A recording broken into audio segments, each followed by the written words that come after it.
ජිස්මීටයි ප්‍රේමවන්ත සහෝදර සහෝදරයනි දෙවියන් වහන්සේට සූතිකවන්ත වෙනවා දවස් වෙනින් අද සුවිශේෂී දවසක ආරම්භයක්. ඒ තමයි දෙසැම්බර් මාසේ 24 වෙනිදා නේද? එට දෙසැම්බර් මාසේ 25 නත්තල් උදාව. අපි මේ දින ගණනම හරි ආගමන කාලේ ආරම්භයේ ඉඳන් අපි සූදානම් වුණා මේ සුවිශේෂී දිනයට.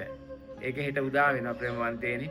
එනිසා මා මුලින් කිව්වා වගේ අපේ සූදානම කොයි විදිහද කියන එක අපි එක එක්කෙනා හෘද සාක්ෂියෙන් විමසා බලන්නට ඕන. අපි සූදානම් වෙන්නේ දෙවියන් වහන්සේට යම් කිසි ප්‍රමාණයක්ද ඒ ප්‍රමාණය හැටියට දේව වරප්‍රසාද ආශිර්වාදයන් අපි වෙත ගලාගෙන යනවා. ඒක තමයි බයිබලයේ ඇත්ත.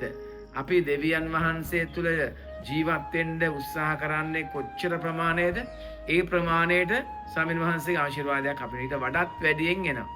ඒ වගේ අපි අතුලාන්තය පිරිසුදු කරගන්නේ කොච්චර ප්‍රමාණයද ඒ ප්‍රමාණය හැටියට ප්‍රේමවන්තේ සුද්ධාත්ම ක්‍රියාවලියක් අපි තුළ සිද්ධ වෙනවා.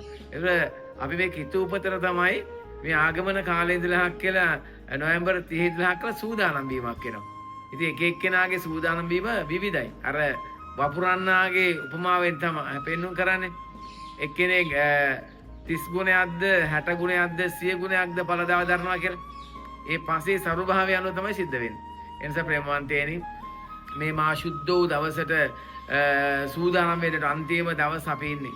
ඊට දවසේ නත්තල අද රාත්‍රියේ රාත්‍රී 12න් පස්සේ මධ්‍යම රාත්‍රියේ අපි මහා ගහම්බීරව ලෝකේ බොහෝ තැන්වල සිහි කරන මේ ශුද්ධ වූ දවස.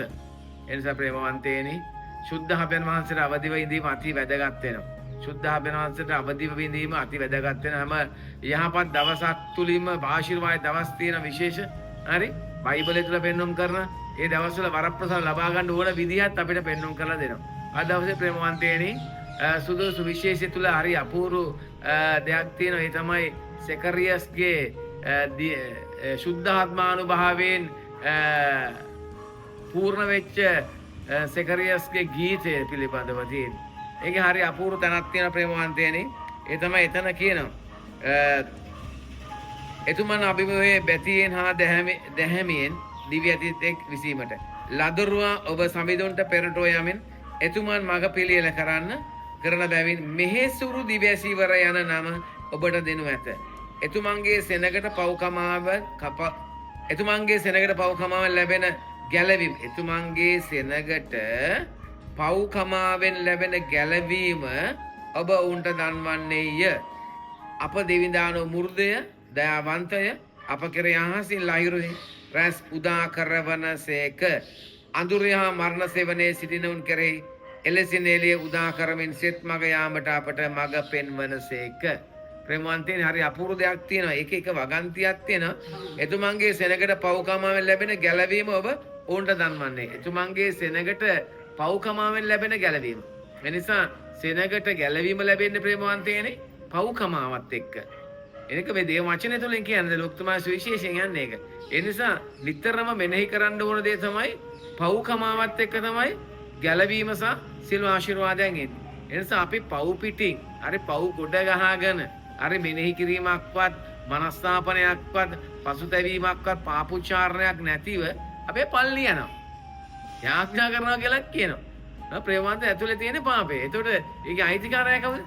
සාතන්. ඒ නිසා නිතරම ප්‍රේමවන්තයනි අර යොහන්සු විශේෂයේ 16:8 කියනවා ශුද්ධාත්මයන් වහන්සේ ඔබ කෙරේ පැමිණි කල පාපය ගැනද ධර්මිෂ්ඨකම ගැනද දේව විනිශ්චය ගැනද ඔබට මතක් කරලා දෙනවා කියලා. අපි තුල ශුද්ධාත්ම ක්‍රියාවලිය ආරම්භ වෙලා නම් තියෙන ප්‍රේමවන්තයනි අපිට නිතරම පොඩි දෙයක් වුණා පාපයක් වුණා මතක් කරගන්න මේ වැරදි. මේක පාපයක්.